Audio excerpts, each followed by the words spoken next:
আসসালামু আলাইকুম।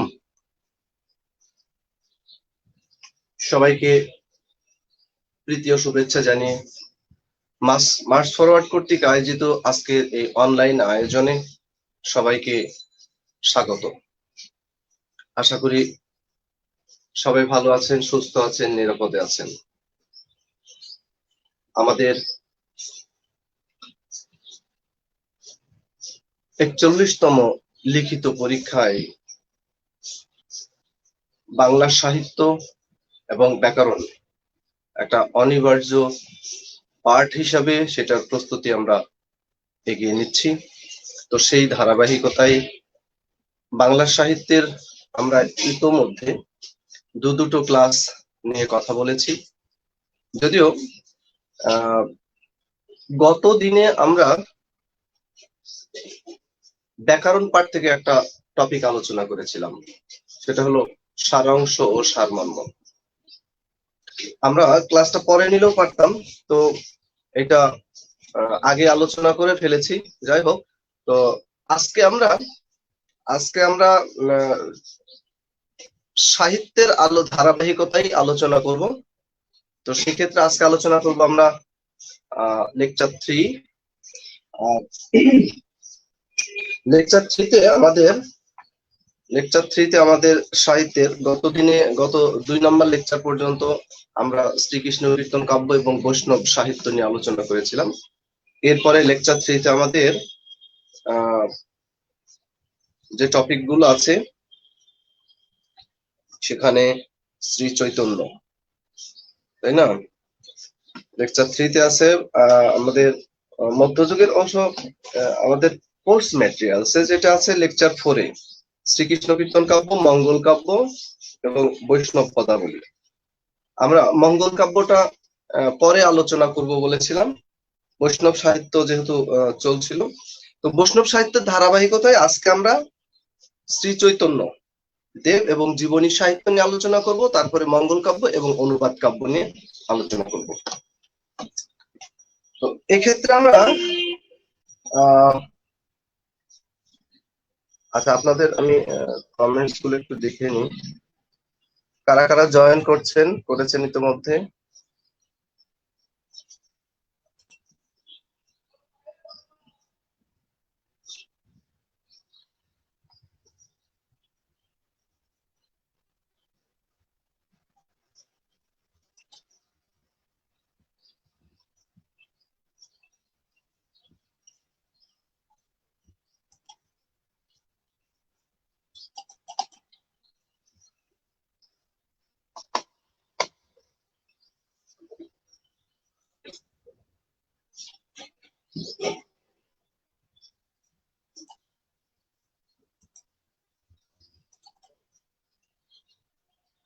তাহলে আজকে আমরা আলোচনা করব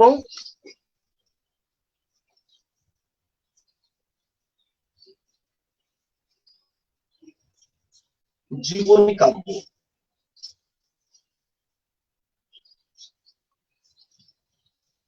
আচ্ছা, জীবনী কাব্য বলতে আমরা কার জীবনী বুঝবো? এখানে আমরা জীবনী কাব্য বলতে মূলত কার? শ্রী চৈতন্য দেবের জীবনী কাব্যকে বুঝবো। আমরা গতদিন আলোচনা করেছিলাম যে বৈষ্ণব সাহিত্যের যে শাখাগুলো ছিল, সেই শাখাগুলোর মধ্যে একটা হলো পদ বা পদাবলী, সেটা নিয়ে আমরা আলোচনা করেছিলাম। আর একটা অংশ ছিল জীবনী কাব্য। আর এখানে জীবনী কাব্য বলতেই মূলত শ্রী চৈতন্য দেবের জীবনী কাব্যকে আমরা বুঝে থাকবো। শ্রী চৈতন্য দেব সম্পর্কে আগে আমরা দু একটা কথা জেনে নিই। প্রশ্ন এখান থেকে যা আসতে পারে, 1 নম্বর প্রশ্ন হতে পারে শ্রী চৈতন্য দেবের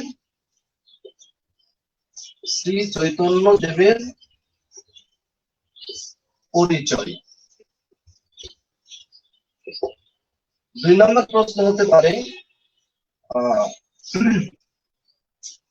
শ্রী চৈতন্য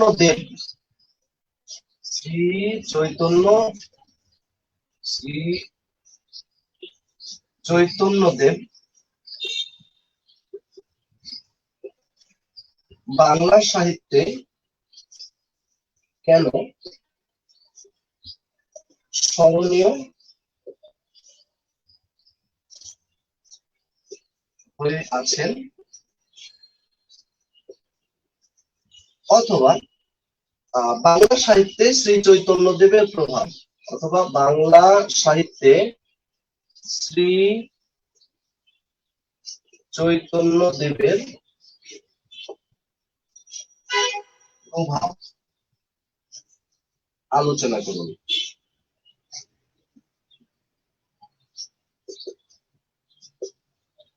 আরেকটা কোশ্চেন হতে পারে, আরেকটা কোশ্চেন যেটা হতে পারে সেটা হলো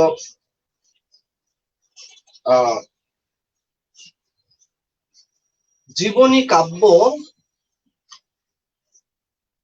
বা করচা, কি কোশ্চেন হতে পারে? করচা কি, করচা কি, হ্যাঁ,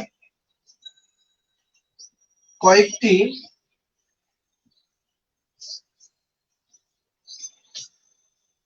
উল্লেখযোগ্য করচার নাম লিখুন।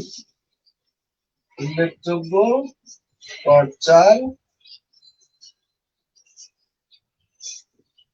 নাম লিখুন। এই তিনটে কোশ্চেন আলোচনা করলে আশা করি আমাদের এই জীবনী কাব্যের আলোচনা সমাপ্ত হবে। তো প্রথমে আসি শ্রী চৈতন্য দেবের পরিচয়। শ্রী চৈতন্য দেব, আমরা বলেছিলাম তিনি বৈষ্ণব ধর্মের প্রবর্তক, তাই না? তিনি আমি মুছে দিলাম, কোশ্চেন গুলো মুছে দিলাম, হ্যাঁ।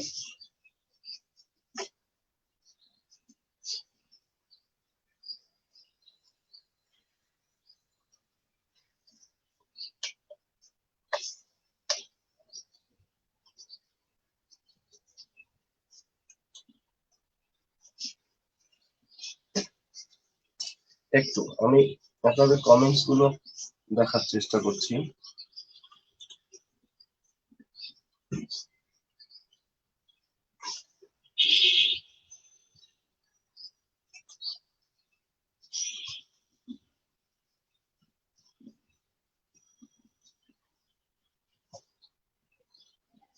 আমি কোড নাম্বার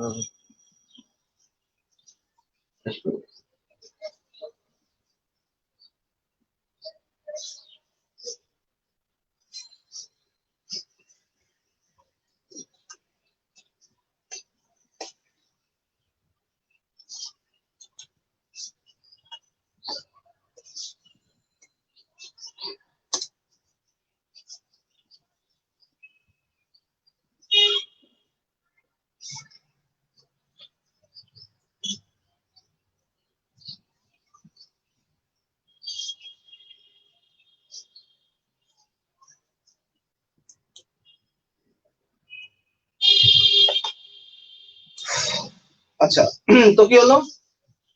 শ্রী চৈতন্য এটা কিন্তু তার আসল নাম নয়, তার আসল নাম ছিল বিশ্বম্ভর মিশ্র। কি নাম? বিশ্বম্ভর মিশ্র, এটা ছিল তার আসল নাম। তার ডাক নাম ছিল নিমাই। ডাক নাম কি? তিনি প্রকাণ্ড এক নিম গাছের নিচে জন্মগ্রহণ করেছিলেন। আতুর ঘর ছিল নিম গাছের নিচে, এই জন্য তাকে নাম দেওয়া হয়েছিল নিমাই। তবে তার গায়ের রং গৌরবর্ণ ছিল, এই জন্য তাকে গৌরাঙ্গ অথবা গোরাও বলা হয়ে থাকে। গোরা, গোরা, গৌরাঙ্গ বা গোরা। তাহলে নিমাই, গৌরাঙ্গ, গোরা এগুলো ছিল কি তার ডাক নাম, কিন্তু তার পিতৃ প্রদত্ত নাম, পারিবারিক নাম বা আসল নাম, প্রকৃত নাম হলো বিশ্বম্ভর মিশ্র। তাহলে শ্রী চৈতন্য এটা মূলত তিনি যখন থেকে তিনি সন্ন্যাস ধারণ করেছিলেন তখন থেকে তিনি এই নামে পরিচিত হয়ে ওঠেন।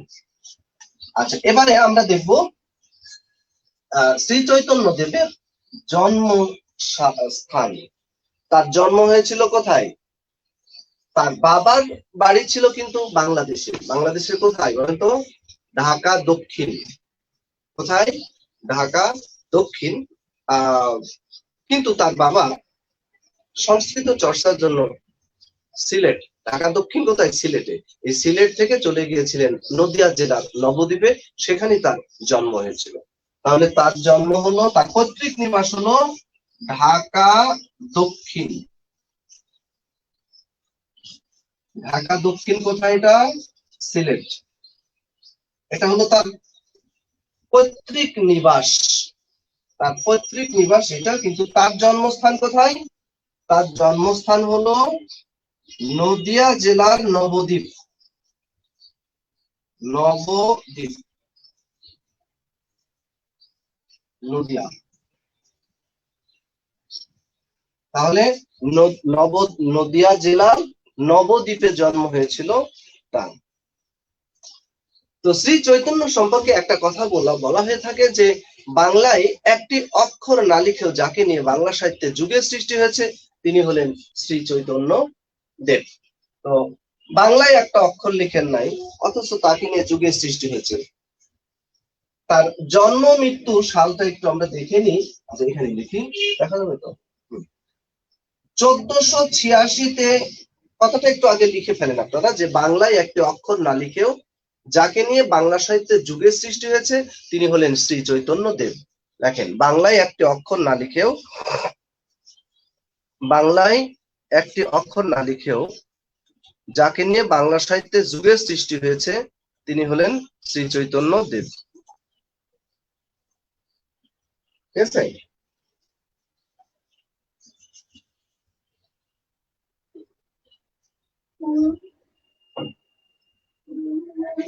বাংলায় একটি অক্ষর না লিখেও যাকে নিয়ে বাংলা সাহিত্যের যুগের সৃষ্টি হয়েছে তিনি হলেন শ্রী চৈতন্য দেব। তো বাংলায় একটা অক্ষর লিখলেন না, অথচ তাকে নিয়ে যুগ সৃষ্টি হলো। কোন যুগ? দেখেন, তার জন্ম 1486 খ্রিস্টাব্দে, মৃত্যু হয়েছে 1533। এটা হলো তার জন্ম মৃত্যুর সাল। কিন্তু তাকে নিয়ে যে যুগের সৃষ্টি হয়েছে, একটা যুগ হলো চৈতন্য যুগ, একটা হলো চৈতন্য যুগ, আরেকটা হলো চৈতন্য পরবর্তী যুগ, আরেকটা হলো চৈতন্য পূর্ববর্তী যুগ, যেটাকে প্রাক চৈতন্য, চৈতন্য এবং চৈতন্য পরবর্তী যুগ বলা হয়। তো চৈতন্য যুগ কোনটা? এই যে তিনটা যুগে ভাগ করা হয়েছে, তিনটা যুগ বলতে কোন কোন সময়কে বোঝানো হয়েছে? চৈতন্য যুগ বলতে মূলত 1501 থেকে 1600 খ্রিস্টাব্দ পর্যন্ত এই সময়টাকে বোঝানো হয়। এটা হলো চৈতন্য যুগ। কথা কি পরিষ্কার হয়েছে? চৈতন্য যুগ হলো 1501 থেকে 1600, মানে তার জন্ম হয়েছে 1486। এখন জন্ম থেকে তো আর জ্বলে উঠে নেই, তাই না?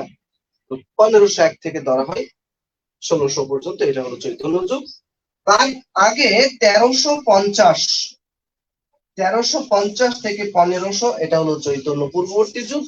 আর 1601 থেকে 1800, এটা হলো চৈতন্য পরবর্তী যুগ। ক্লিয়ার হয়েছে?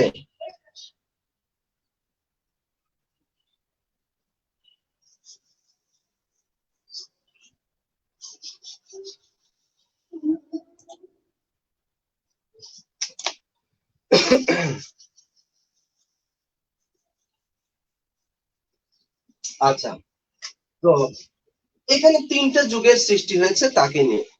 চৈতন্য দেব সম্পর্কে, চৈতন্য দেবের পরিচয়, এই সম্পর্কে মোটামুটি এই কথাগুলো বললেই হবে।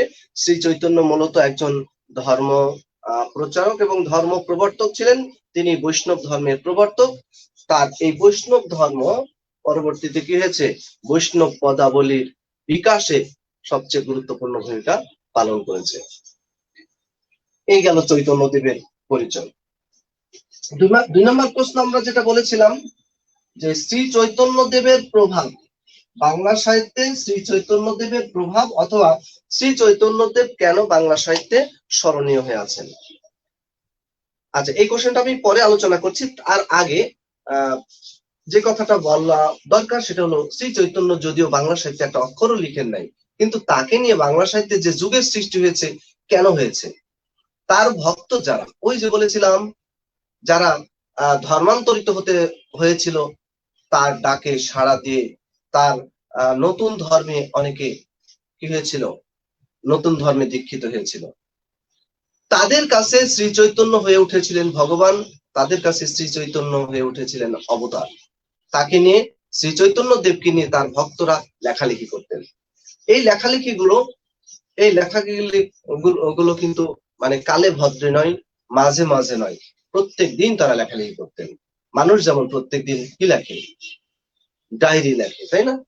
এগুলোকে তারা ওই ডায়েরির মতোই প্রত্যেক দিন লিখতেন। শ্রী চৈতন্য দেবের জীবন ভিত্তিক, তার কর্মকাণ্ড ভিত্তিক লেখালেখিগুলো তারা লিখে যেতেন। তো প্রত্যেক দিন যেটা লেখা হয়, আমরা এটাকে কি বলি, ইংরেজিতে বলি ডায়েরি। তারা এটাকে ডায়েরি বলতেন না, তারা এটাকে বলতেন কর্চা। কর্চা শব্দটা এসেছে সংস্কৃত প্রাকৃত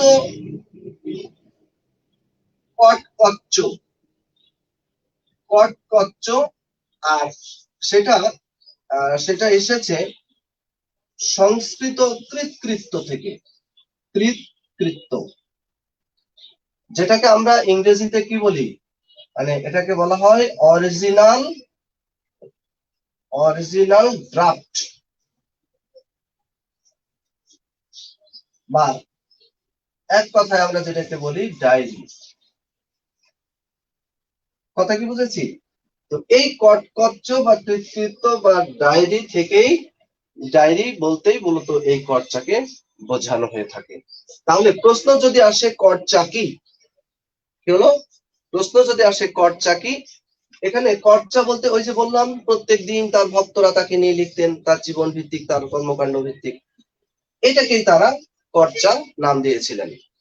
একটা প্রশ্ন হলো কর্চা শব্দের অর্থ কি? তাহলে কর্চা শব্দের অর্থ কি বলবো? কর্চা শব্দটির অর্থ হলো এই যে ডায়েরি। ডায়েরি মানে কি? দিনলিপি, অথবা এটাকে আমরা বলতে পারি রোজ নামচা, অথবা এটাকে আমরা বলতে পারি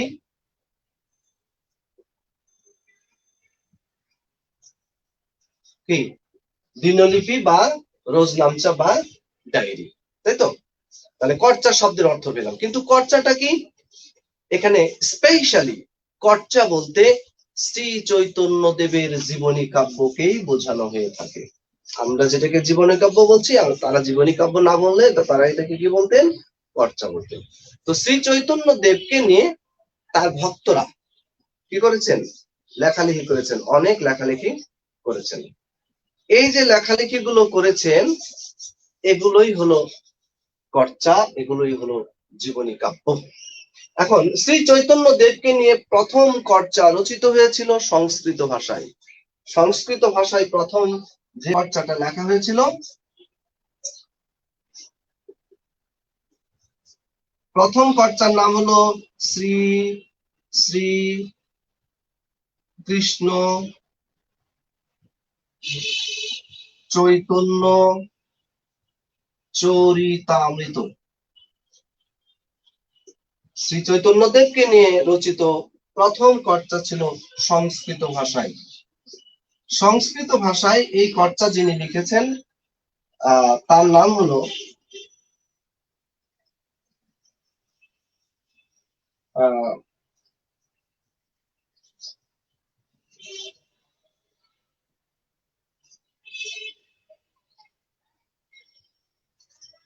মুরারি গুপ্ত।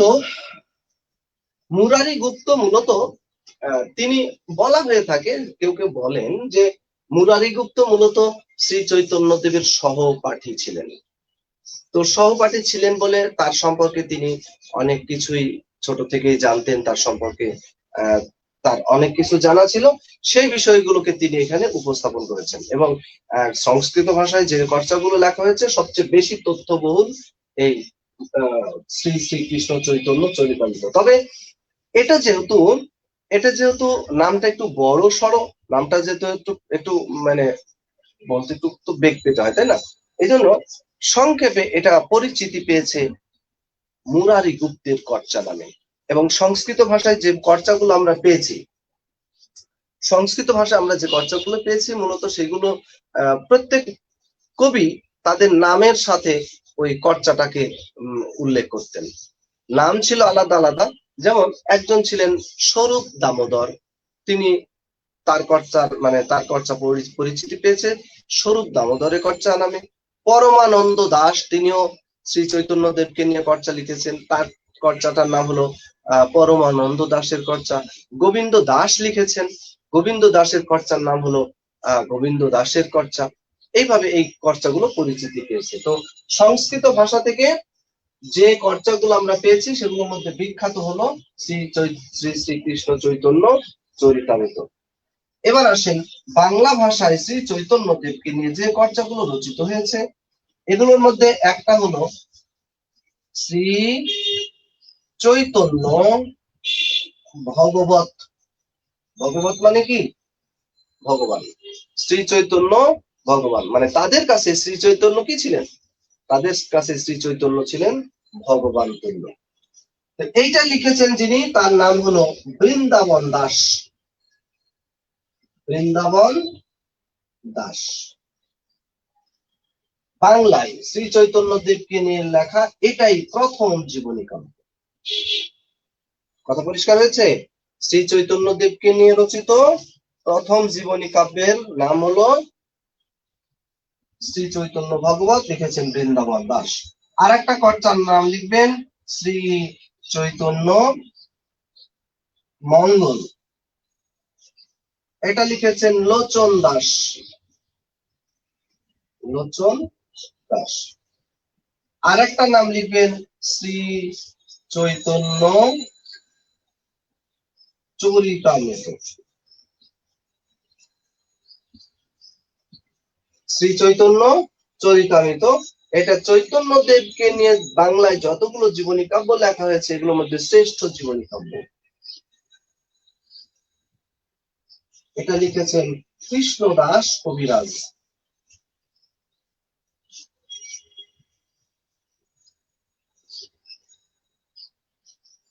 এটা হলো শ্রেষ্ঠ জীবনী কাব্য। তাহলে প্রশ্ন যদি আসে পরীক্ষায়, কর্চা কি? চৈতন্য দেবকে নিয়ে রচিত কয়েকটি কর্চার নাম লিখুন। তাহলে এখানে সংস্কৃত ওই একটা নাম দিলে চলবে, বাংলায় এই দুইটা দিতে পারেন, এটা প্রথমটা এবং শ্রেষ্ঠ যেটা, এই দুইটা কর্চার নাম লিখে দিবেন, তাহলে হয়ে যাবে। ঠিক আছে? এরপরের প্রশ্ন হলো শ্রী চৈতন্য দেব কেন বাংলা সাহিত্যের স্মরণীয় হয়ে আছেন? অথবা বাংলা সাহিত্যে শ্রী চৈতন্য দেবের প্রভাব আলোচনা করুন। বলেন, কেন শ্রী চৈতন্য দেব স্মরণীয় হয়ে আছেন? শ্রী চৈতন্য তো বাংলা সাহিত্যে একটা অক্ষর লেখেন নাই। যদিও তিনি একটা অক্ষর না লিখেছেন, কিন্তু তাকে নিয়ে বাংলা সাহিত্যে কি হয়েছে? যুগের সৃষ্টি হয়েছে। তিনি যে বৈষ্ণব ধর্ম প্রবর্তন করেছিলেন, এই বৈষ্ণব ধর্মের দ্বারা যারা প্রভাবিত হয়েছিলেন, বৈষ্ণব ধর্মে যারা দীক্ষিত হয়েছিলেন, বৈষ্ণব ধর্ম গ্রহণ করে যারা তাকে ভগবান তুল্য অবতারের ভূমিকায় অবতীর্ণ দেখেছিলেন, তারা শ্রী চৈতন্য দেবকে নিয়ে অনেক লেখালেখি করেছেন। এই যে লেখালেখি যেগুলো করেছেন এগুলো ছিল মূলত শ্রী চৈতন্য দেবের জীবন ভিত্তিক, তার কর্মকাণ্ড ভিত্তিক লেখালেখি। এগুলো বাংলা সাহিত্যে কি করেছে? জীবনী কাব্য রচনার পথকে উন্মুক্ত করে দেয়। তো শ্রী চৈতন্য দেবের প্রভাবের ক্ষেত্রে কয়েকটা দিক আপনারা উল্লেখ করবেন। এক নম্বর কথা যেটা বলবেন যে শ্রী চৈতন্য দেব যদিও বাংলা সাহিত্যে একটা অক্ষরও লেখেন নাই, কিন্তু তাকে নিয়ে বাংলা সাহিত্যে তিনটি যুগের সৃষ্টি হয়েছে। কি কি? চৈতন্য পূর্ববর্তী যুগ, চৈতন্য যুগ এবং চৈতন্য পরবর্তী যুগ। এটা একটা কথা বলবেন। দ্বিতীয় কথা বলবেন যে শ্রী চৈতন্য দেবকে নিয়ে তার ভক্তরা, তার অনুসারীরা তার জীবন ভিত্তিক যে লেখালেখি করেছেন, তার কর্মকাণ্ড ভিত্তিক যে লেখালেখি করেছেন, এগুলো ছিল মূলত জীবনী কাব্য। আর বাংলা সাহিত্যে জীবনী কাব্য রচনার পথকে কি করে দেয়? উন্মুক্ত করে দেয়। তাকে নিয়ে যে জীবনী কাব্যগুলো রচিত হয়েছে সেটাই কি করেছে? শ্রী চৈতন্য দেবকে নিয়ে তো প্রথম জীবনী কাব্য লেখা হয়েছে বাংলা সাহিত্যে। তার আগে জীবনী কাব্য ছিল না। তাহলে জীবনী কাব্য রচনার আজকে জীবনী কাব্য একটা সমৃদ্ধ সাহিত্যিক ধারা। তো এই যে সাহিত্যিক ধারা সৃষ্টি হয়েছে, এই ধারা তাকে কেন্দ্র করে শুরু হয়েছে। তাহলে সেটাই বলবেন যে শ্রী চৈতন্যদেবকে নিয়ে যে বাংলা সাহিত্যে জীবনী কাব্য রচনা আহ হয়েছিল, সেটাই জীবনী কাব্য রচনার পথকে কি করে দেয়, উন্মুক্ত করে দেয়। 3 নম্বর কথা বলবেন যে বাংলা সাহিত্যে মধ্যযুগে সাহিত্যের প্রধান বৈশিষ্ট্য ছিল ধর্ম দেবদেবী নির্ভর আলোচনা। সেই ধর্ম দেবদেবী নির্ভর আলোচনাকে পাশ কাটিয়ে তিনি প্রথম মানবতাবাদের ধর্ম বৈষ্ণব ধর্মের প্রবর্তন করেন।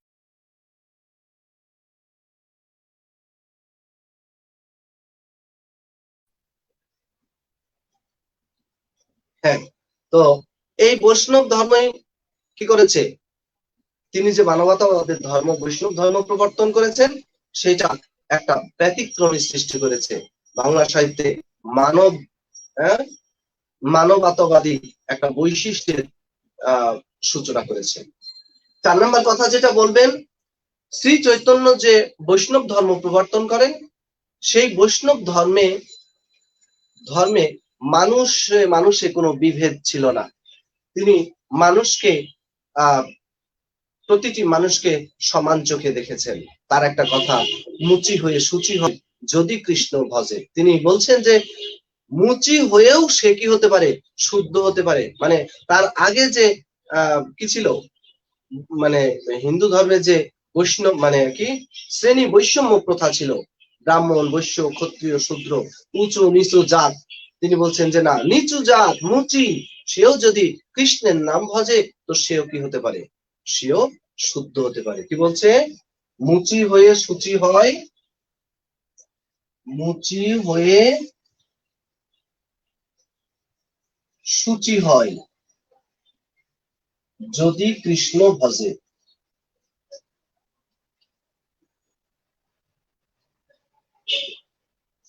তো সেটাই তিনি বলছেন যে মানুষে কোনো কি নেই, ভেদাভেদ নেই, মানুষ সবাই সমান। আর মানুষ যদি কৃষ্ণের নাম ভজে, তাহলে সেও কি হতে পারে, শুদ্ধ পরিশুদ্ধ, এবং সেও বড় হতে পারে। তাহলে এই কথাগুলো বললে এগুলোই মূলত বাংলা সাহিত্যে শ্রী চৈতন্য দেবের প্রভাব। আর এই সমস্ত কারণেই বাংলা সাহিত্যে শ্রী চৈতন্য দেব স্মরণীয় হয়ে আছেন। আচ্ছা, আমরা আহ একটু শ্রী চৈতন্যদেব বা জীবনী কাব্যের আলোচনা শেষ হলো। আমরা এরপরে মঙ্গল কাব্য শুরু করব।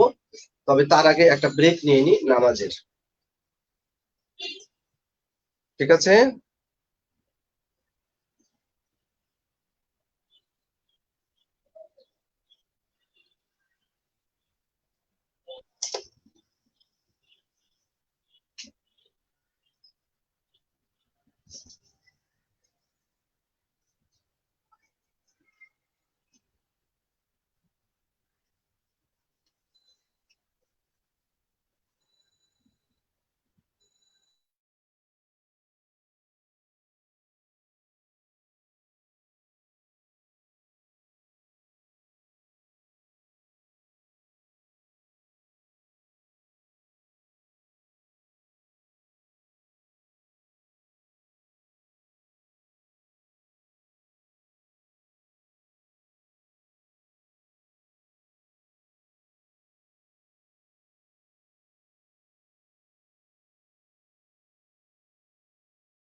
ঘোলা আসছে, ঘোলা দেখাচ্ছে কি, নাকি এখন ঠিক আছে কিনা? নেট কি এখন ঠিক আছে? দেখেন তো লেখা ঠিক মতো বোঝা যাচ্ছে কিনা।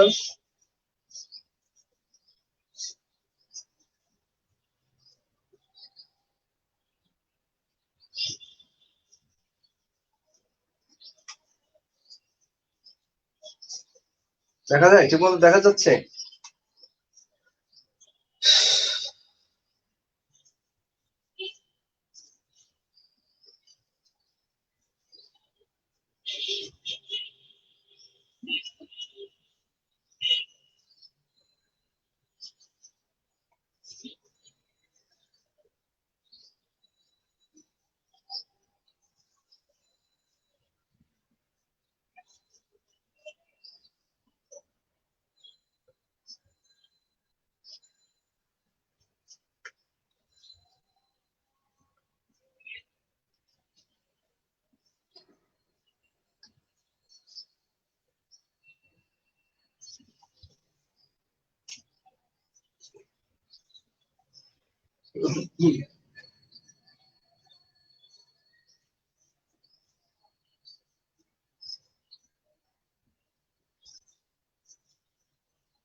আচ্ছা, এখান থেকে মঙ্গল কাব্য থেকে যে কোশ্চেন গুলো হতে পারে, একটা হলো মঙ্গল কাব্য কি, আর একটা হলো মঙ্গল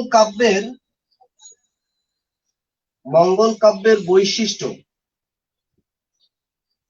মঙ্গল কাব্যের বৈশিষ্ট্য লিখুন।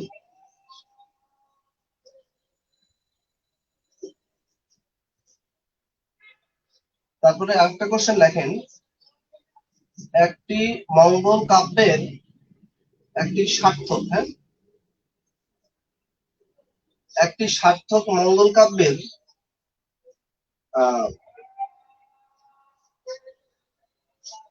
কয়টি অংশ থাকে, কি কি?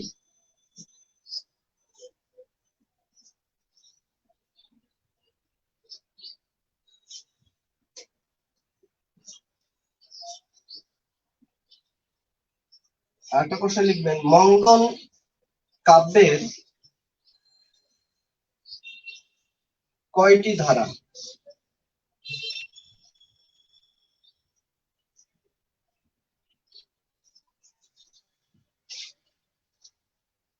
মঙ্গল কাব্যের কয়টি ধারা?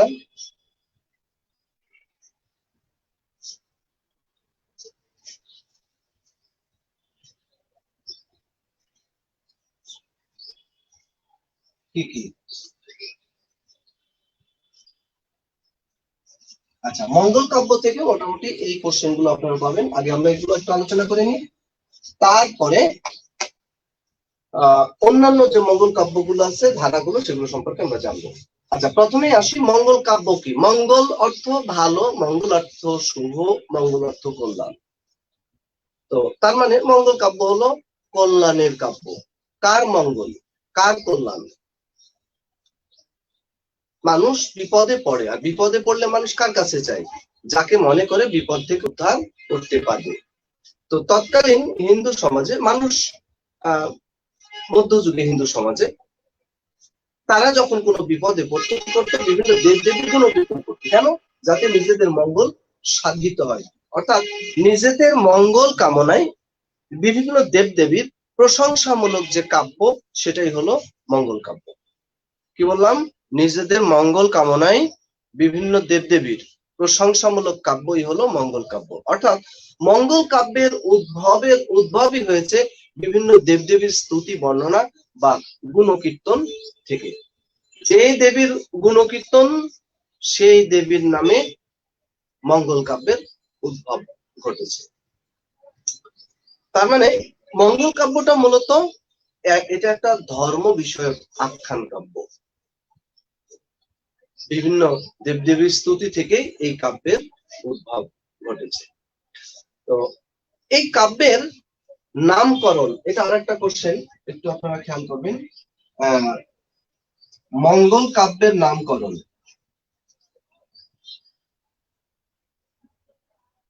মঙ্গল কাব্যের নামকরণ সম্পর্কে লিখুন।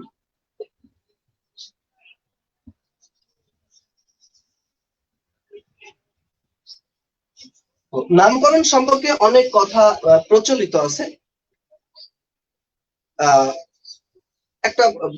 একটা কথা, প্রথম যে কথাটা বলেছি যে নিজেদের মঙ্গল কামনায় বিভিন্ন দেবদেবীর প্রশংসামূলক যে কাব্য সেটাই হলো মঙ্গল কাব্য। অর্থাৎ নিজেদের মঙ্গল কামনার জন্যই কি করা হতো, বিভিন্ন দেবদেবীর যে প্রশংসা করা হতো, এর থেকে এই কাব্যের নামকরণ করা হয়েছে মঙ্গল কাব্য। তারপরে আরেকটা কথা প্রচলিত আছে যে এই মঙ্গল কাব্য এক মঙ্গলবারে পড়া শুরু করা হতো, আর এক মঙ্গলবারে গিয়ে শেষ হতো, এই জন্য এই কাব্যের নাম মঙ্গল কাব্য। আবার কেউ বলছে যে এই কাব্য যে সুরে গাওয়া হয় ওই সুরের নাম মঙ্গল সুর, আর সুরের নাম অনুসারে কাব্যের নাম মঙ্গল কাব্য। আবার বলছে যে এই কাব্য পড়লে মঙ্গল, না পড়লে অমঙ্গল, শুনলে মঙ্গল, না শুনলে অমঙ্গল, ঘরে রাখলে মঙ্গল, না রাখলে অমঙ্গল, এই জন্য এই কাব্যের নাম কি মঙ্গল কাব্য। তার মানে মঙ্গল কাব্য সম্পর্কে এই যে কথাগুলো প্রচলিত আছে, এগুলোর মধ্যে কোনটা থেকে মঙ্গল কাব্যের উদ্ভব হয়েছে এগুলো ভিন্ন ভিন্ন মত। আপনারা যখন লিখবেন তখন প্রত্যেকটাই লিখবেন। তাহলে কি বললাম, এক হলো নিজেদের মঙ্গল কামনায় বিভিন্ন দেবদেবীর প্রশংসা করা হতো, সেই প্রশংসা থেকেই, মঙ্গল কামনা থেকেই এই কাব্যের নামকরণ করা হয়েছে মঙ্গল কাব্য। তারপরে কি এক মঙ্গলবারে পড়া শুরু করা হতো, পরের মঙ্গলবারে গিয়ে শেষ হতো, এই জন্য এই কাব্যের নাম মঙ্গল কাব্য। এই কাব্য যে সুরে গাওয়া হয় ওই সুরের নাম মঙ্গল সুর, আর সুরের নাম অনুসারে কাব্যের নাম মঙ্গল কাব্য। আর একটা কথা প্রচলিত যে এই কাব্য পড়লে মঙ্গল, না পড়লে অমঙ্গল, শুনলে মঙ্গল, না শুনলে অমঙ্গল, ঘরে রাখলে মঙ্গল, না রাখলে অমঙ্গল, এই জন্য এই কাব্যের নাম মঙ্গল কাব্য। তো এই মঙ্গল কাব্য মধ্যযুগে শুরু হয়েছিল। মধ্যযুগের 15 শতকে এই কাব্যের সূচনা হয়েছিল। 16 শতক ছিল এই কাব্যের বিকাশ এবং 18 শতক হলো এই কাব্যের পরিণতি কাল। তো এখানে উদ্ভব, বিকাশ এবং পরিণতি কাল, এই তার মানে কত বছর হলো? 15 শতকে উদ্ভব, 16 শতকে বিকাশ, 1, 15, 16, 17, 18, 400 বছর ধরে এই কাব্য রচিত হয়েছে এবং মোট 62 জন কবি এই কাব্য রচনা করেছেন। কতজন? 62 জন কবি এই কাব্য রচনা করেছেন। মঙ্গল কাব্য দুটো ধারায় বিভক্ত। একটা হলো, দেখা যাচ্ছে, একটা হচ্ছে লৌকিক ধারা, আর একটা হলো পৌরাণিক ধারা। লৌকিক ধারা হলো লোকমুখে প্রচলিত যে সমস্ত কাহিনী আছে সেই সমস্ত কাহিনী অবলম্বনে রচিত হয়েছে মঙ্গল কাব্য, লৌকিক মঙ্গল কাব্য। এর মধ্যে রয়েছে মনসা মঙ্গল, এর মধ্যে রয়েছে চণ্ডী মঙ্গল, এর মধ্যে রয়েছে ধর্মমঙ্গল, রয়েছে কালিকা মঙ্গল, রয়েছে সারদা মঙ্গল। আর পুরাণ কাহিনী অবলম্বনে যে সমস্ত মঙ্গল কাব্য রচিত হয়েছে সেটা হলো পৌরাণিক মঙ্গল কাব্য।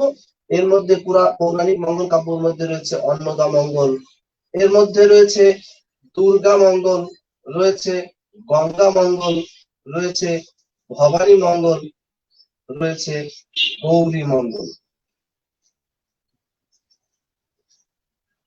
এই হলো মঙ্গল কাব্যের বিভিন্ন ধারা।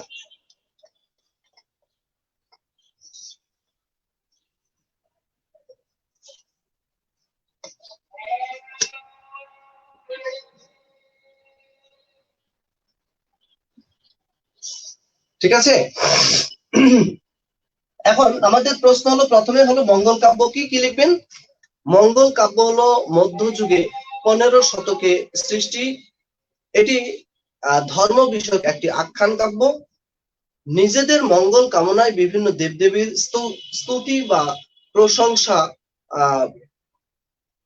মূলক কাব্যই হলো মঙ্গল কাব্য, অর্থাৎ বিভিন্ন দেবদেবীর স্তুতি বর্ণনা থেকে এই কাব্যের উদ্ভব ঘটেছে। এই কাব্য 15 শতকে উদ্ভব, 16 শতকে বিকাশ এবং অষ্টাদশ শতক হলো এই কাব্যের পরিণতি কাল। 62 জন কবি 400 বছরের অধিক সময় ধরে এই কাব্য রচনা করেছেন। ঠিক আছে, লিখতে চাইলে আরো অনেক কথা লিখতে পারবেন, মোটামুটি এই কথাগুলো লিখলে হবে। এখন একটি মঙ্গল কাব্যের ধারা কয়টি, কি কি লিখবেন? যে মঙ্গল কাব্য প্রধানত দুটো ধারায় বিভক্ত, একটা লৌকিক মঙ্গল, একটা পৌরাণিক মঙ্গল। লৌকিক মঙ্গল কাব্য হলো লোকমুখে প্রচলিত কাহিনী অবলম্বনে, আর পৌরাণিক মঙ্গল কাব্য হলো পুরাণ কাহিনী অবলম্বনে। কি কি ধারা আছে সেগুলো সম্পর্কে একটু বলবেন। এরপরে নামকরণ সম্পর্কে তো বলেছি, আর এবারে আসেন মঙ্গল কাব্যের বৈশিষ্ট্য। তাহলে মঙ্গল কাব্যের যে কথাগুলো বলেছে এই কথাগুলোর মধ্যে অনেকটা বৈশিষ্ট্য চলে এসেছে।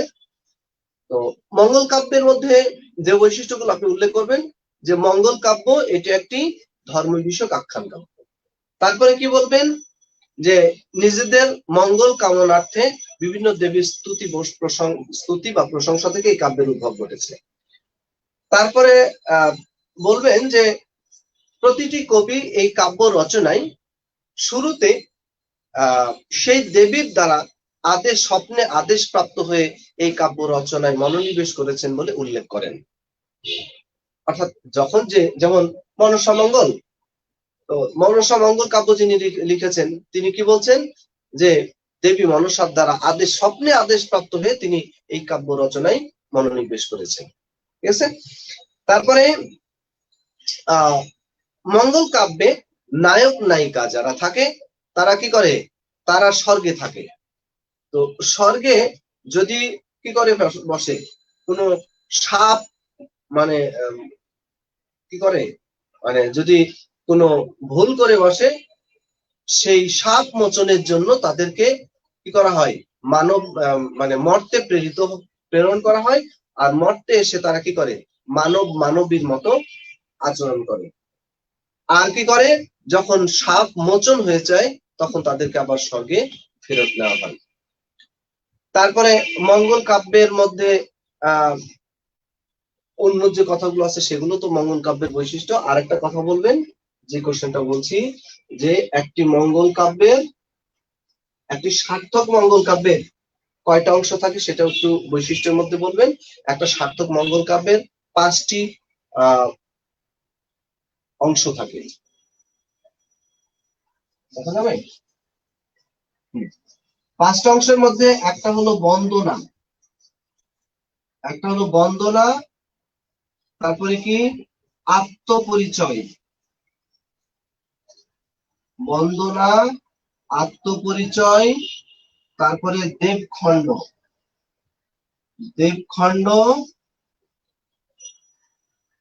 তারপরে মর্তখণ্ড, আর একটা হলো শ্রুতিফল। তাহলে বন্দনা কি? এখানে কি করা হয়? বিশেষ করে যে দেবীর নামে মঙ্গল কাব্য রচিত হয়েছে সেই দেবীর প্রশংসা থেকে, মানে বন্দনা থেকে শুরু হয় কাব্যের রচনা। তো পরে কি হয়? আত্মপরিচয়, কবি এখানে নিজের পরিচয় প্রদান করে থাকেন। দেবখণ্ডের মধ্যে সমস্ত দেবতাদের প্রশংসা, এছাড়া পীর পয়গম্বর যারা আছে, হিন্দু মানে মুসলিম ধর্মেরও পীর পয়গম্বর, তাদেরও এখানে কখনো কখনো প্রশংসা আসে। মর্তখণ্ডে এখানে মূল কাহিনীটি বর্ণনা করা হয়ে থাকে। আর শ্রুতিফল, এই কাব্য শ্রবণে, ওই যে বললো না, শুনলে মঙ্গল, না শুনলে অমঙ্গল, তো শুনলে কি ফল হবে, কি লাভ হবে, সেই শ্রুতিফল এখানে বর্ণনা করা হয়। তো এই ছিল একটি সার্থক মঙ্গল কাব্যের অংশ। তো এই কথাটা ওটাও বলবেন যে একটা সার্থক মঙ্গল কাব্যের 5টি অংশ থাকে, কি কি থাকবে সেটা শুধু এক কথা বললে হবে। ঠিক আছে। তো মঙ্গল কাব্য থেকে মোটামুটি এই কোশ্চেন গুলো আসতে পারে। এবার আসেন নির্দিষ্ট করে আমরা এখানে যে কয়েকটা মঙ্গল কাব্যের কথা বলেছি, লৌকিক এবং পৌরাণিক, এর মধ্যে কয়েকটা মঙ্গল কাব্য ইম্পর্টেন্ট পরীক্ষার জন্য। আপনারা মনসা মঙ্গল, চণ্ডী মঙ্গল, হ্যাঁ, আর আর অন্নদা মঙ্গল, এই তিনটা মঙ্গল কাব্য সম্পর্কে শিখে রাখলেই আশা করি আপনাদের মঙ্গল কাব্য ধারা থেকে যে প্রশ্নগুলো আসবে সেগুলো আপনারা পাবেন। তো প্রথমে আসি আমরা মনসা মঙ্গল। মনসা মঙ্গল কাব্য, এখান থেকে যে কোশ্চেন হতে পারে, মনসা মঙ্গল কাব্যের পরিচয় দিন। মনসা মঙ্গল কাব্যের পরিচয় দিন। 2 নম্বর কোশ্চেন লেখেন, মনসা মঙ্গল কাব্যের উদ্ভবের সামাজিক প্রেক্ষাপট।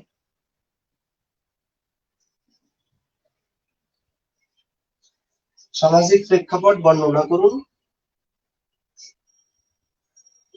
তারপরে মনসা মঙ্গল কাব্যের 3 জন কবির পরিচয় দিন।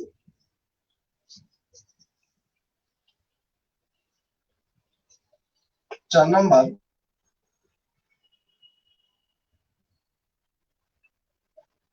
চাঁদ সওদাগর বাংলা সাহিত্যের, আচ্ছা, চাঁদ সওদাগর চরিত্রের পরিচয় দিন। চরিত্রের পরিচয় দিন। আরেকটা কোশ্চেন একটু শিখে রাখতে পারেন, বেহুলা। বেহুলা চরিত্রের পরিচয় দিন। দেখা যাচ্ছে না, তাই না? এই রে, ও সেখানে কিছু লিখে নেই, ফাঁকায় আছে। আমি বলে দিই কোশ্চেন গুলো আরেকবার, আপনারা দেখেন। মনসা মঙ্গল কাব্যের পরিচয় দিন, 1 নম্বর কোশ্চেন। 2 নম্বর হলো মনসা মঙ্গল কাব্যের উদ্ভবের সামাজিক প্রেক্ষাপট বর্ণনা করুন। 3 নম্বর কোশ্চেন, মনসা মঙ্গল কাব্যের 3 জন কবির পরিচয় দিন। 4 নম্বর, চাঁদ সওদাগর চরিত্রের পরিচয় দিন। 5 নম্বর হলো বেহুলা চরিত্রের পরিচয় দিন। ঠিক আছে, এবার আমি কোশ্চেন গুলো মুছে দিলাম।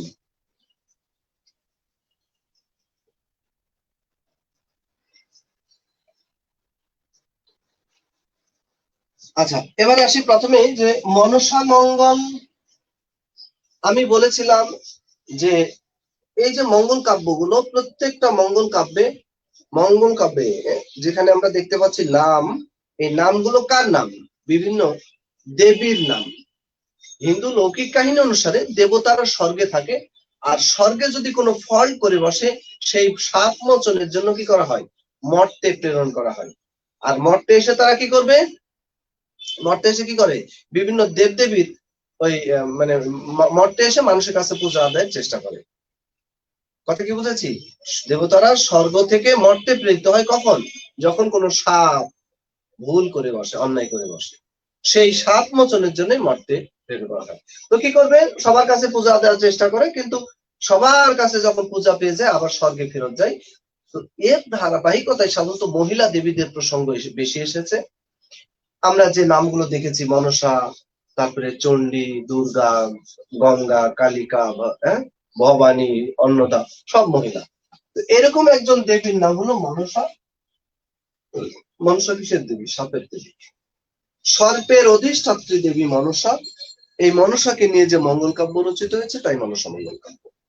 তো মনসা মঙ্গল কাব্যে এরকম মনসা সবার কাছে পূজা দেওয়ার চেষ্টা করে, কিন্তু এক ব্যক্তির কাছে সে পূজা পেতে ব্যর্থ হয়, তার নাম হলো চাঁদ সওদাগর। চাঁদ সওদাগর হিন্দু সমাজে একটু অভিজাত শ্রেণীর মানুষ, আর মনসা হিন্দু সমাজে নিচু স্তরের দেবী, তারপর আবার এক চোখ কানা।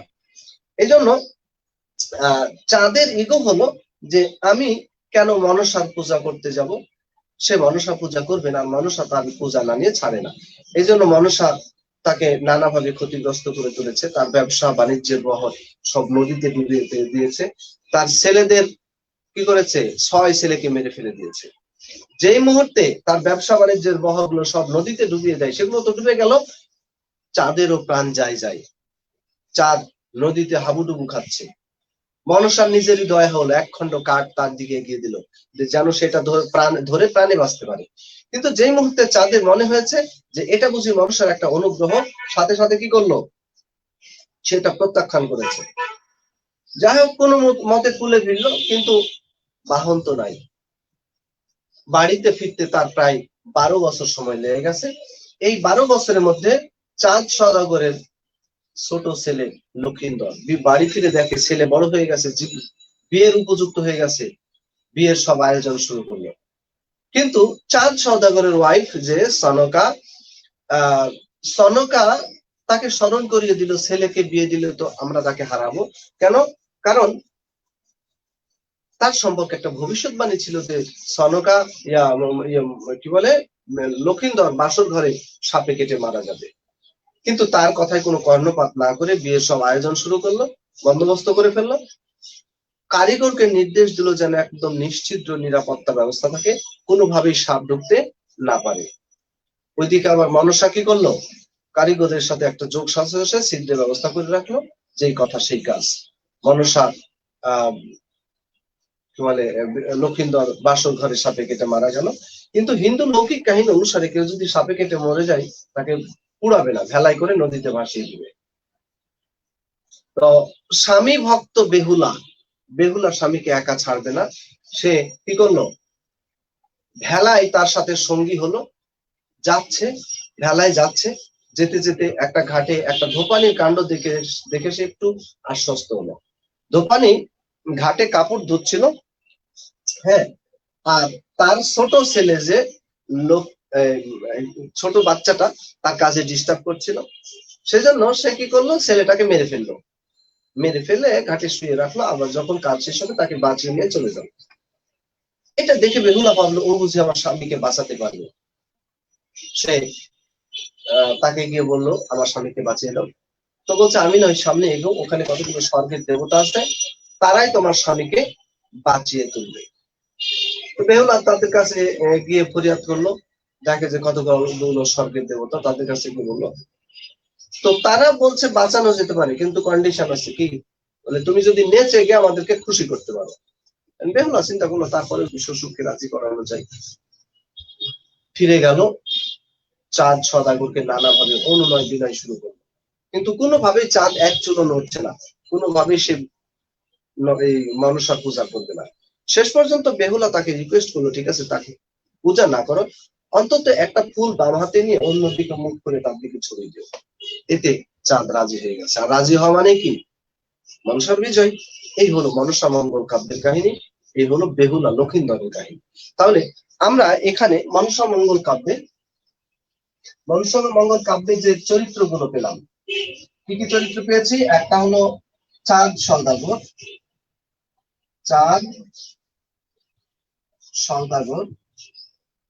তার ওয়াইফের নাম সনকা, তারপরে নায়িকা বেহুলা, তারপরে নায়ক লক্ষিন্দর, আজকে পেলাম মানে ওই যে ধোপানি নেতাই,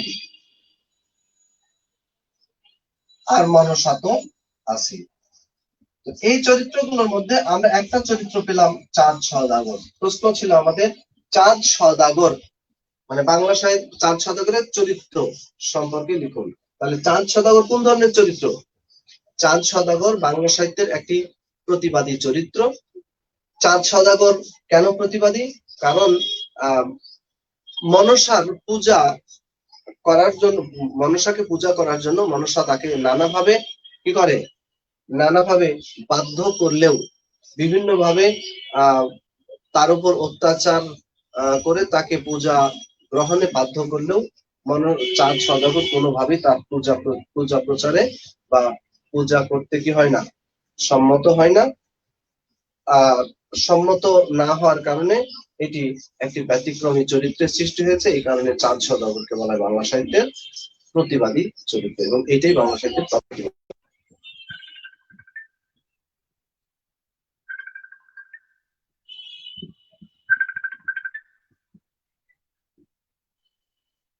ঠিক আছে। আরেকটা হলো বেহুলা। তাহলে বেহুলা কোন ধরনের চরিত্র? বেহুলাকে বলা হয় বাংলা সাহিত্যের প্রথম স্বামী ভক্ত চরিত্র। বাংলা সাহিত্যের প্রথম স্বামী ভক্ত চরিত্র হলো বেহুলা। বেহুলা আহ গতানুগতিক ভাবে স্বামীর প্রতি স্ত্রীর কি থাকে, ভালোবাসা থাকবে, টান থাকবে, কিন্তু তা মৃত্যু পর্যন্তই সীমাবদ্ধ থাকে। কিন্তু বেহুলা এমন একটি চরিত্র যে স্বামীকে বাঁচানোর জন্য তার প্রাণান্তকর প্রচেষ্টা, মৃত্যুর পরেও যেন তাকে বাঁচানো যায় সেই প্রচেষ্টায়, মানে মৃত স্বামীর লাশের সাথে সে ভেলায় সঙ্গী হয়, এবং সে ভেলায় তাকে বাঁচানোর জন্য বিভিন্ন খানে কি করে, ফরিয়াদ করতে থাকে।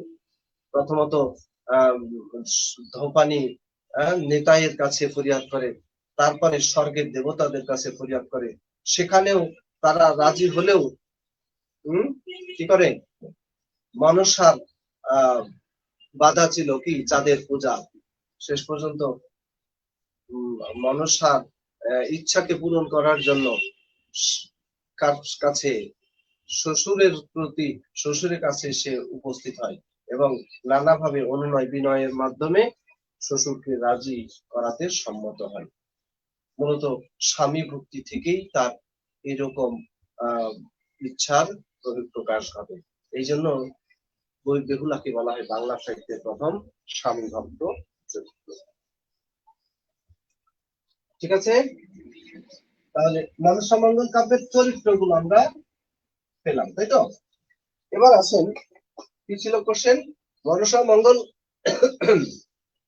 কাব্যের উদ্ভবের সামাজিক প্রেক্ষাপট। মনসামঙ্গল কাব্য যখন উদ্ভব হয়, মূলত এর পেছনে যে বিষয়টা লক্ষণীয় সেটা হলো মধ্যযুগে তৎকালীন হিন্দু সমাজে যখন মুসলমানদের মধ্যে যে বৈশিষ্ট্যগুলো পরিলক্ষিত হয়েছিল নিম্ন বর্ণের হিন্দুদের কাছে, এটা হলো, এক নম্বর হলো সেই সময়ে, মধ্যযুগে সেই সময়ে এই বাংলা ছিল বন জঙ্গলে পরিপূর্ণ, এবং তাতে ছিল সর্পের উপদ্রব। জীবন অতিষ্ঠ হয়ে ওঠে সাপের উপদ্রবে। সেই সময় সাপের উপদ্রব থেকে বাঁচার জন্য হিন্দু ধর্মের শীর্ষস্থানীয় কর্তা ব্যক্তিরা কি করলেন, সাধারণ হিন্দুদের কাছে এটা প্রচার করলেন যে সাপ তাদেরকে কোনো ক্ষতি করতে পারবে না, কারণ সাপের দেবী মনসা রয়েছে, সর্পের অধিষ্ঠাত্রী দেবী মনসা। এই মনসার প্রচার করলে কি হবে, মনসার পূজা প্রচারের দ্বারা সাপের যে উপদ্রব, সাপের যে অত্যাচার যে অতিষ্ঠ জীবন, সেখান থেকে তারা রক্ষা পাবে। এই জন্য তারা মানে মনসার পূজা প্রচার শুরু করে, এবং এই পূজা প্রচার থেকে মনসামঙ্গল কাব্যের উদ্ভব হয়।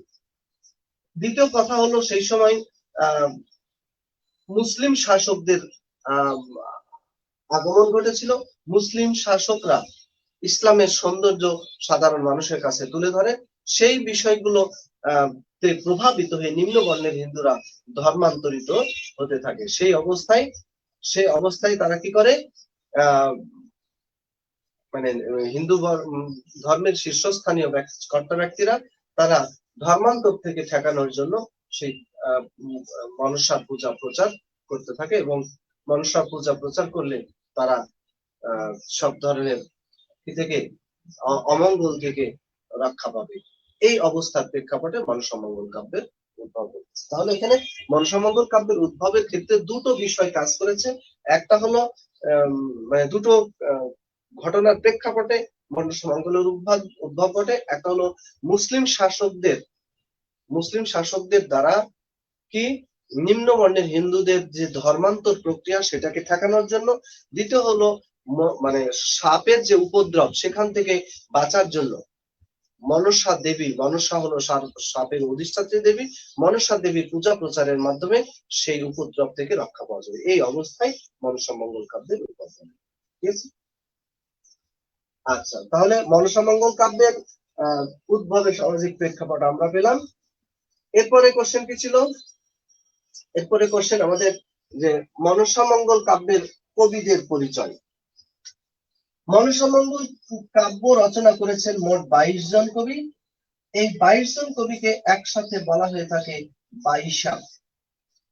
কি বলা হয়?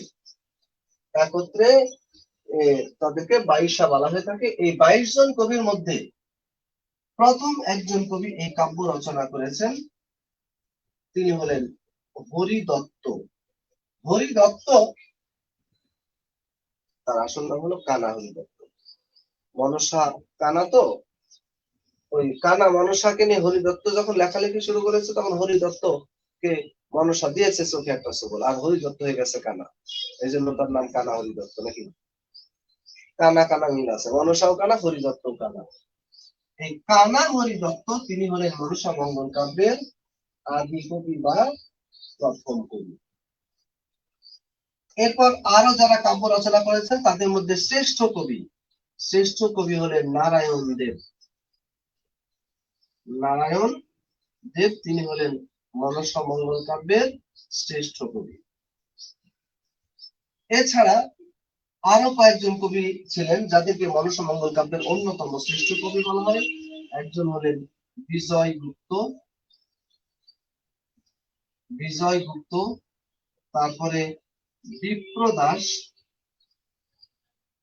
পিপিলাই,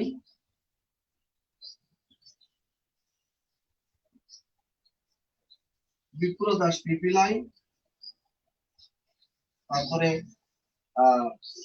দ্বিজ বংশীদাস,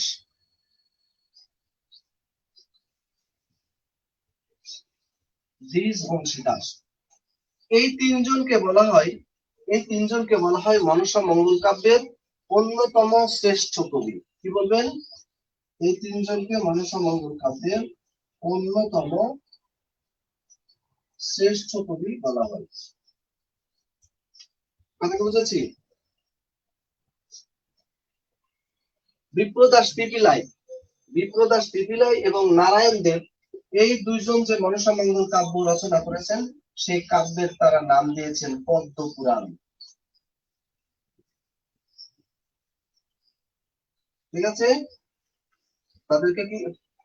তাদের কাব্যের নাম বলা হয় পদ্ম পুরাণ। মনসার আরো নাম ছিল পদ্মা, পদ্মাবতী, তারপরে কেতকা।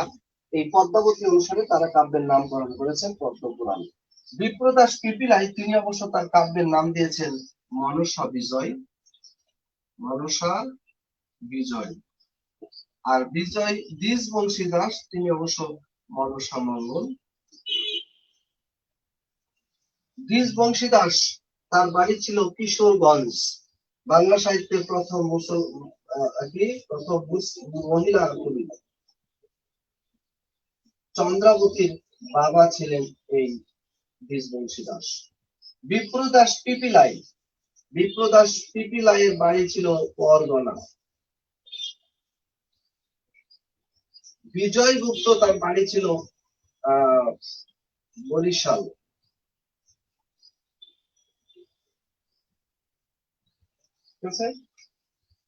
তাহলে আমরা 22 জন কবির মধ্যে এখানে 5 জন কবির নাম পেলাম। এই 5 জন কবি সম্পর্কে আমাদের জানলেই চলবে। ঠিক আছে। তো এখানে যদি কোশ্চেন আসে যে মনসামঙ্গল কাব্যের কয়েকজন কবির পরিচয় দিন, তাহলে এখানে বলবেন যে মনসামঙ্গল কাব্য রচনা করেছেন মোট 22 জন কবি। এই 22 জন কবিকে একসাথে বাইশা বলা হয়ে থাকে, বা তাদেরকে বলা হয় 22 কবির মনসা। কানাহরি দত্ত তাদের মধ্যে আদি কবি, তিনি প্রথম মনসামঙ্গল কাব্য রচনা করেছেন।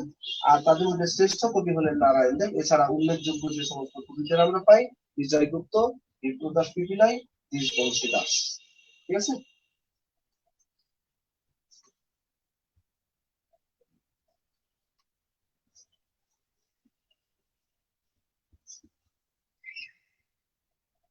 আচ্ছা, এবারে আসেন চণ্ডী মঙ্গল। মানে মনসামঙ্গল কাব্যের পরিচয় আমরা পেলাম, মনসামঙ্গল কাব্যের উদ্ভবের সামাজিক প্রেক্ষাপট পেলাম, মনসামঙ্গল কাব্যের কি কবিদের পরিচয় পেলাম, তাই না? আর মনসামঙ্গল কাব্যের যে দুইটা চরিত্র ছিল, চরিত্র সবগুলো সম্পর্কে আমরা পেলাম। এবার আসেন চণ্ডী মঙ্গল কাব্য। চণ্ডী মঙ্গল কাব্য মূলত দেবী চণ্ডীর নাম অনুসারে, দেবী চণ্ডীর নাম থেকে এই কাব্যের নামকরণ করা হয়েছে চণ্ডী মঙ্গল কাব্য। চণ্ডী মঙ্গল কাব্য মূলত দুটো খণ্ড বিভক্ত। একটা হলো আক্ষেপিক, একটা হলো আক্ষেপিক, আরেকটা হলো বণিক খণ্ড। একটা আক্ষেপিক খণ্ড, আরেকটা হলো বণিক খণ্ড। আক্ষেপিক খণ্ড হলো মূলত ব্যাজ শ্রেণীকে নিয়ে, তাদেরকে ব্যাজ শ্রেণীকে নিয়ে। আর বণিক খণ্ড এটা মূলত ব্যবসায়ীদের নিয়ে। আক্ষেপিক খণ্ডকে নাম দেওয়া হয়েছে কালকেতু উপাখ্যান। কালকেতু উপাখ্যান। আর বণিক খণ্ড যেটা, সেটাকে নাম দেওয়া হয়েছে ধনপতি সদাগর, ধনপতি ধনপতি সদাগর উপাখ্যান।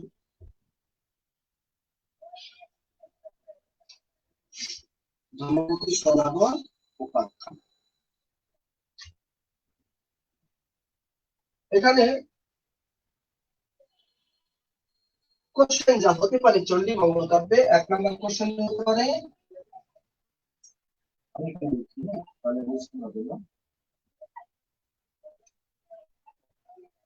চণ্ডী মঙ্গল কাব্যের পরিচয়। 2 নম্বর হলো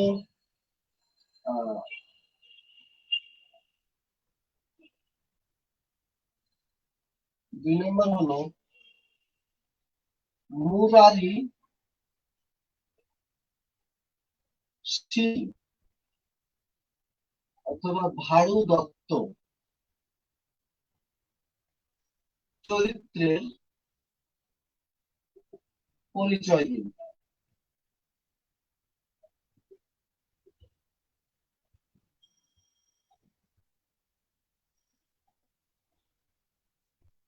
আরেকটা প্রশ্ন হতে পারে যে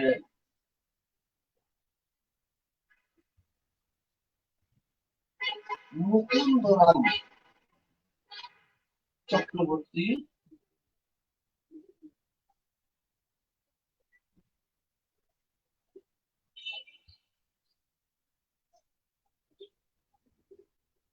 পরিচয়, মুকুন্দরাম চক্রবর্তীর পরিচয় দিন। আচ্ছা, তো চণ্ডীমঙ্গল কাব্যে এখানে দুইটা উপাখ্যান, কালকেতু উপাখ্যান। এই কালকেতু উপাখ্যানে আমরা যেটা পাই সেটা হলো একটা রাজ্য, যে রাজ্যটার নাম হলো কি,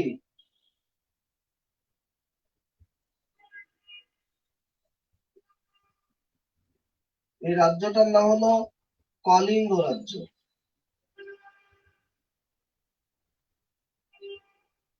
আর এটা একটা বন, যে বনের নাম হলো গুজরাট বন। কি বন বলেন? এই গুজরাট বনে পশু পাখি জীবজন্তু যারা শান্তিপূর্ণ জীবন যাপন করে। এই বনে হঠাৎ করে এক ব্যাধের উপদ্রব শুরু হয়, যার নাম হলো কালকেতু। কালকেতু সময় অসময়ে সেই বনের মধ্যে প্রবেশ করে, আর কি করে, বলেন, একটা দুটো শিকার নিয়ে ঘরে ফিরে। তার অত্যাচারে পশু পাখিদের জীবন বিপন্ন। এরপরে কি হলো, বনের পশু পাখিরা কালকেতুর কাছে কি করে, কালকেতুর কাছে ফরিয়াদ করে, চণ্ডী দেবীর কাছে আশ্রয় চাই। চণ্ডী দেবী তাদেরকে অভয় দেয়। কি করা যায়? একদিন কালকেতু যখন বনের শিকারে গেল, শিকারে গিয়ে কোনো পশু পাখি পেল না, ব্যর্থ মনোরথ ফিরছে, হঠাৎ করে এই বনে কি হলো, একটা স্বর্ণ গধিকা দেখতে পেল, গুইসাপ। এই স্বর্ণ গধিকা নিয়েই সে ঘরে ফিরছিল, কিন্তু ঘরে ফিরে দেখে গুইসাপ গুইসাপ না, আসলে চণ্ডী দেবী। চণ্ডী দেবী গুইসাপের রূপ ধরে তাকে ধরা দিয়েছিল। তো এখন তো কালকেতুর পানিশমেন্ট পাওয়ার কথা, কিন্তু পানিশমেন্ট না দিয়ে বরং কালকেতুকে উল্টা ধন রত্ন উপঢৌকন দিল এবং তাকে নির্দেশ দিল এই গুজরাট বন কেটে এখানে একটা নগরে পরিণত করতে। তো এগুলো নিয়ে সে ধন রত্ন নিয়ে যাচ্ছিল, যেতে হঠাৎ করে তার মনে হলো যে এগুলো কি আসলেই খাঁটি নাকি মেকি। সে তখন একটা দোকানিকে দেখালো। দোকানির নাম ছিল মুরারি মুরারি শীল। এখন এই মুরারি শীলকে যখন এগুলো দেখালো, তখন সে কি বলছে, সোনা নয় রূপা নয়, এ ব্যাঙ্গা পিতল। কি সোনা রূপা না, এগুলো কি পিতল আর তামা তুমি নিয়ে এসেছো বাপু, এটা তোমার কোনো কাজে লাগবে না, আমাকে দাও। এটা বরং আমাকে, আমি যদি কোনো কাজে লাগাতে পারি, তুমি কোনো কাজে লাগাতে পারবে না, এটা কোনো তোমার দরকার হবে না, কাজ হবে না, এইসব বলে টলে তাকে প্রতারণা একটা ফাঁদ ফেলে দেয়। কিন্তু কালকে তো তার ফাঁদে পা দেয় নাই, সে আর এক জায়গায় এগুলো নিয়ে গিয়ে বিক্রি করে সেই টাকা দিয়ে, সেই ধনরত্ন থেকে প্রাপ্ত অর্থ দিয়ে সে এই গুজরাট বন কেটে এখানে একটা নগরে পরিণত করলো, আর সে হলো সেই নগর পিতা, সেই রাজ্যের রাজা। চলছিল তার রাজ্য পরিচালনা, কিন্তু তার রাজ্যের মধ্যে ভারু দত্ত নামক একজন, এই ভারু দত্ত কি করলো, তার মনে মনে মন্ত্রী হওয়ার বাসনা ছিল। আর সে কি করলো, সে আহ ওই প্রজাতির উপরে, বিশেষ করে যারা ব্যবসায়ী প্রজা, তাদের উপরে নানা ধরনের অত্যাচার করত, তাদের কাছ থেকে চাঁদা উঠাতো। শেষ পর্যন্ত এগুলো যখন কালকেতুর কানে গেল, সে কালকেতুকে কি মানে কালকেতু তখন তার রাজ্য থেকে বহিষ্কার করলো। পাশে ছিল কলিঙ্গ রাজ্য, এই কলিঙ্গ রাজ্যে গিয়ে রাজার কাছে গিয়ে কালকেতু সম্পর্কে উল্টা পাল্টা কথা বলে দুইজনের মধ্যে যুদ্ধ বাঁধিয়ে নেয়। শেষ পর্যন্ত কি হয়, কালকেতু ব্যাধ শ্রেণীর মানুষ, যুদ্ধবিদ্যা সম্পর্কে তার কোনো দক্ষতাও নাই, অভিজ্ঞতাও নেই, সে তার কাছে পরাজিত হলো। এরপরে সে যেহেতু ছিল চণ্ডী দেবীর ভক্ত, চণ্ডী দেবীর দয়ায় সে মুক্ত হলো। এরপর আরো কিছুদিন রাজ্য পরিচালনা করার পর ছেলে পুষ্পকেতুর হাতে রাজ্যভার অর্পণ করে সে স্বর্গে বিদায় নিল। সে ছিল মূলত স্বর্গের দেবতা নীলাম্বর। তাহলে আমরা এখান থেকে মুরারি শীল এবং ভারু দত্ত চরিত্র দুটো সম্পর্কে তাহলে কি জানলাম? মুরারি শীল হলো মূলত বাংলা সাহিত্যের প্রথম ফল চরিত্র বা প্রতারক চরিত্র। সে কালকেতুকে তার প্রতারণার ফাঁদ ফেলে তার মানে কালকেতু ধনরত্ন গুলো হাতিয়ে নেওয়ার সে একটা কি চক্রান্ত খুলে বসে। যদিও কালকেতু তার সেই চক্রান্তে থেকে মুক্ত হয়ে সে অন্যত্র সেগুলোকে বিক্রি করেছিল। এগুলো মুরারি শীল। আর ভারু দত্ত, এটাকে বলা হয় বাংলা সাহিত্যের প্রথম খল চরিত্র বা ভিলেন, যেটাকে আমরা বলে থাকি ভিলেন চরিত্র। সে কালকেতুর রাজ্যে বসবাস করে, কালকেতুর মানে ওই যে বলে না মাথায় কাঁঠাল ভেঙে খাওয়ার অবস্থা, তার রাজ্যে বসবাস করে সে মন্ত্রী হওয়ার বাসনা থেকে শুরু করে নানা ধরনের সে কি করে সুবিধা গ্রহণ করতে থাকে, অন্যায় ভাবে বিভিন্ন সুবিধা গ্রহণ করতে থাকে। কিন্তু সেটা যখন কালকেতু করতে দেয়নি, সে তখন কি করেছে, পার্শ্ববর্তী রাজ্যের রাজার সাথে যুদ্ধ বাঁধিয়ে তার এই মানে খল চরিত্রের মুখোশ উন্মোচন করে। ঠিক আছে, তাহলে এই গেল চরিত্রের পরিচয়। আর হলো মুকুন্দরাম চক্রবর্তী। চণ্ডীমঙ্গল কাব্যের আদি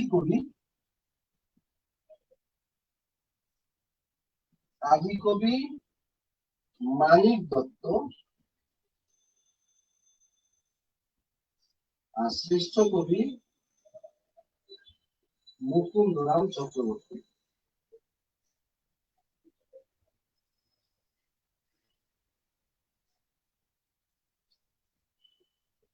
ঠিক আছে, শ্রেষ্ঠ কবি মুকুন্দরাম চক্রবর্তী। তো শ্রেষ্ঠ কবি কেন বলা হয় তাকে? মুকুন্দরাম চক্রবর্তী এই কাব্যটা যে রচনা করেছেন, এই কাব্য রচনায় তিনি তার কবি প্রতিভার যে বিকাশ ঘটিয়েছেন এবং কবি প্রতিভার ক্ষেত্রে তিনি নতুন একটা দিকের কি করেন, সূচনা করেন। তার যে কাব্যিক উপস্থাপনা, তার চরিত্রগুলোর যে চিত্রণ, তার যে শব্দ চয়ন, বাক্য বিন্যাস, তারপরে তার কাব্য মানে উপস্থাপনায় যে তিনি রূপক এবং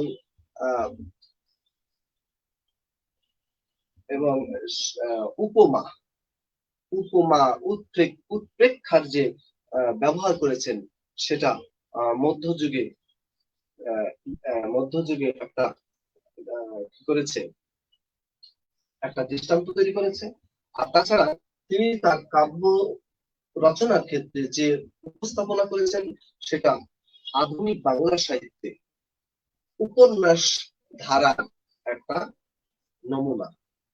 এই কারণে বাংলা সাহিত্যের অনেক গবেষক তার সম্পর্কে বলেছেন যে তিনি যদি আধুনিক যুগে জন্মগ্রহণ করতেন, তাহলে কবি না হয়ে তিনি ঔপন্যাসিক হিসেবে জন্মাতেন। চণ্ডীমঙ্গল কাব্যের শ্রেষ্ঠ কবি হিসেবে তাকে অভিহিত করা হয়।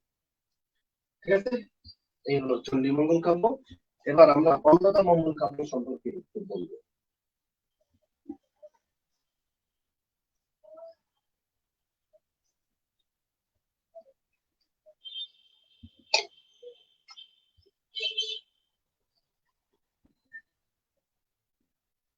আমরা মঙ্গল কাব্য ধারায় প্রাচীনতম মঙ্গল কাব্য পেয়েছিলাম মনসা মঙ্গল কাব্য, আর অন্যতম মঙ্গল কাব্য হলো মঙ্গল কাব্য ধারার মধ্যে সর্বশেষ মঙ্গল কাব্য।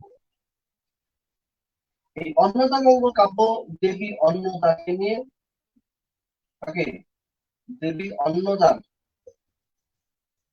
অন্নদা দেবীর কাহিনী অবলম্বনে যে মঙ্গল কাব্য রচিত হয়েছে, তা অন্নদা মঙ্গল কাব্যের নামে পরিচিত। তবে অন্নদা মঙ্গল কাব্যের তিনটা খণ্ড আছে।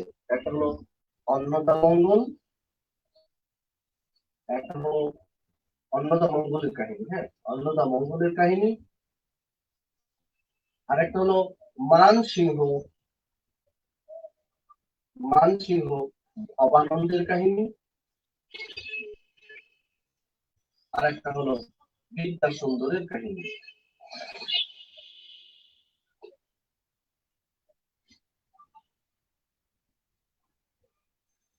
কয়টা কাহিনী পেলাম অন্নদা মঙ্গল কাব্যে? একটা হলো অন্নদা মঙ্গলের কাহিনী, একটা হলো মানসিংহ ভবানন্দের কাহিনী, আর একটা হলো বিদ্যা সুন্দরের কাহিনী। এখানে তিনটা কাহিনী নিয়েই এই কাব্য রচিত হয়েছে, এই কাব্য তৈরি হয়েছে। অন্নদা মঙ্গল কাব্যে কাব্যে দুইটা চরিত্রের ক্ষেত্রে নতুনত্ব আছে। একটা হলো হীরা মালিনী,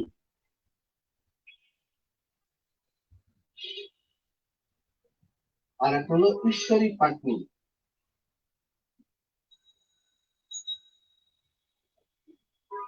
একটা হীরা মালিনী আর একটা ঈশ্বরী পাটনি। ঠিক আছে, ঈশ্বরী পাটনি চরিত্রটার মধ্যে দিয়ে একটা নতুন পরিচয় পাওয়া যায়। অন্নদা দেবী যখন ঈশ্বরী পাটনির নৌকায় পার হচ্ছিল, খেয়া পার হচ্ছিল, তখন তার মধ্যে অন্নদা দেবী কিছু অস্বাভাবিক বৈশিষ্ট্য অবলোকন করেন, লক্ষ্য করেন। এটা দেখে তার প্রতি মুগ্ধ হয়ে ঈশ্বরী পাটনিকে কোনো কিছু চাওয়ার জন্য অনুমতি দিয়েছিল। তখন ঈশ্বরী পাটনি চেয়েছিল, কি বলেছিল, আমার সন্তান যেন থাকে দুধে ভাতে। তো অন্নদা মঙ্গল কাব্য ধারায় আমরা একজন কবিকে শুধু পাই, তিনি হলেন ভারতচন্দ্র রায়।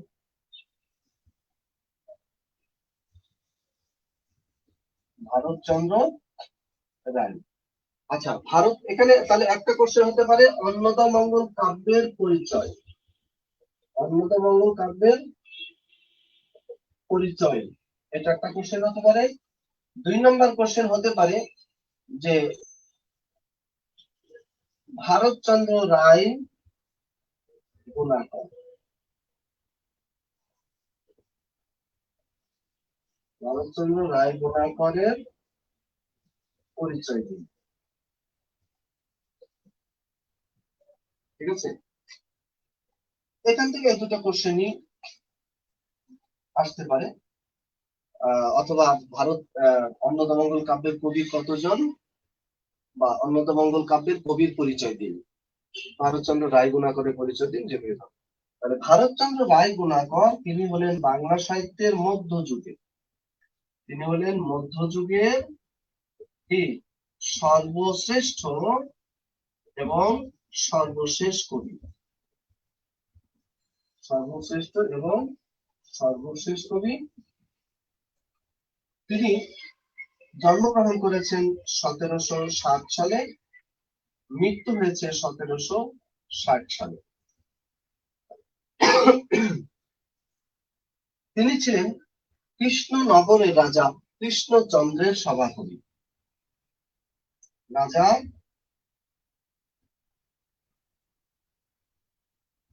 কৃষ্ণচন্দ্রের সভাকবি ছিলেন।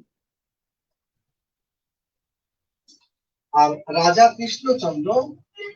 কৃষ্ণচন্দ্র তাকে উপাধি দেয়, তাকে উপাধি দেন কি, তাকে উপাধি দেন এই যে গুণাকর। এখন তার নাম হয়ে গেছে ভারতচন্দ্র রায় গুণাকর। তাকে বলা হয় বাংলা সাহিত্যের প্রথম নাগরিক কবি। বাংলা সাহিত্যের প্রথম নাগরিক কবি বলা হয়। তিনি তার অন্নদামঙ্গল কাব্য তার শ্রেষ্ঠ কাব্য, অন্নদামঙ্গল তার শ্রেষ্ঠ কাব্যগ্রন্থ। ঠিক আছে, অন্নদামঙ্গল কাব্য হলো তার শ্রেষ্ঠ কাব্য গ্রন্থ। এই কাব্যের মধ্যে ওই যে বিভিন্ন কথাগুলো আছে, বিভিন্ন চরণগুলো আছে, এগুলো প্রবাদ বাক্যের ন্যায় প্রতিষ্ঠিত হয়ে গেছে। এই চরণগুলো আপনারা একটু খেয়াল করবেন। কি কি? মন্ত্রের সাধন কিংবা শরীর পাতন। কি চরণগুলো কি কি? মন্ত্রের সাধন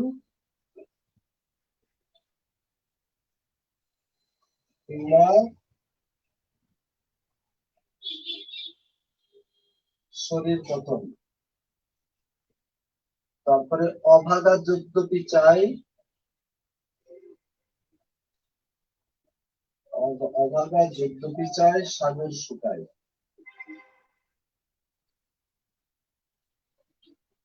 তারপরে নগর পুরিলে দেবালয় কি আড়ায়, নগর পুরিলে দেবালয় কি এড়ায়। ঠিক আছে, আর একটা লিখবেন বড়র পিরিতি বালির বাঁধ, বড়র পিরিতি বালির বাঁধ, বড়র পিরিতি বালির বাঁধ, ক্ষণেক হাতে দড়ি ক্ষণেক চাঁদ।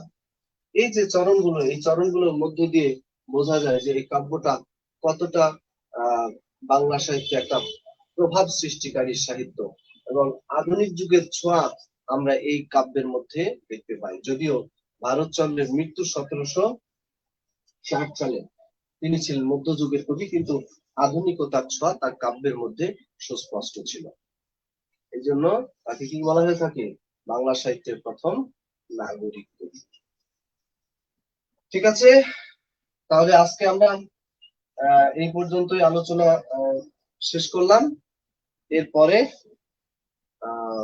আমরা বাংলা সাহিত্যের মানে আপনাদের কত, আজকে 3 নাম্বার গেল, নেক্সট দিন আমরা 4 নাম্বার লেকচার নিয়ে কথা বলবো।